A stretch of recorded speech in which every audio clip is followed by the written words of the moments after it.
see on, kui ma sisenesin Bnei-Brakki, vihmane, pime. Seisab seal religioosne ultrauksusne Rabi Akiva tänava ja Hasoni Ishi nurgal üks inimene ja ma küsin, et kus siin kabalat õpitakse, küsin Bnei-Brakis nii.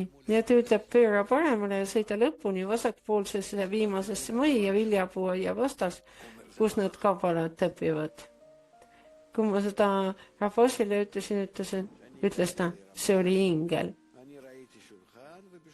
Jõudsin Rabossi juurde, nägin lauda, laua taga istus 5 vanameest. Pärast päeva või paari seal viibimist sai sellest keskkonnast 5 vanema mehega koos minu jaoks maailma kõige olulisem asi. Nad olid tõeliselt suured. Kas teie õpetaja Rabi teadis teie tulevikku? Muidu ta ei oleks tegelenud minuga kogu aeg.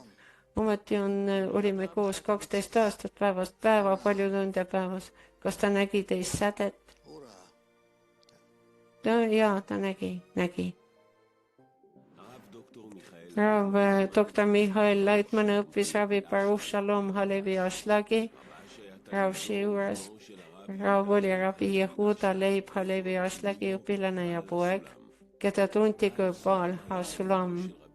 Baal Hasulam oli Rabi Yeshua õpilane. Rabi Yeshua Rabinovits, Rabi Meir Rabinovitsi õpilane. Lublini nägija Rabi Jakov Itsak oli Litsaki Elimelehi õpilane. Ta oli Mezrihi Rabi Dovbari õpilane. Ta oli Hasidi liikumise raja Baal Shem Tovi õpilane. Ma ei jooksa, et kuhugi jõuda. Minu jaoks on oluline, et tavalised inimesed kuuleksid, mida ma ütlen ja mõistaksid, mis nende ees on. Mingil moel, mitte minu poolt või minu kellegi kaudu, aga peaasi, et välised muutused juhtuksid kõigiga maailmas.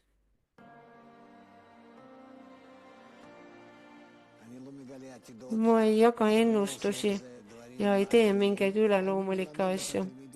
Õpetan oma õpilastele, kuidas aeglaselt, väikeste sammudega tõeni jõuda ja seda omandada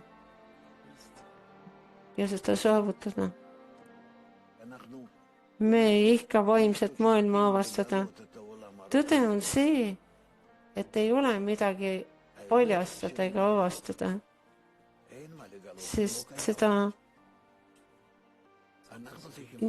seda tegelikkuses ju ei ole olemas. Me peame selle üles ehitama.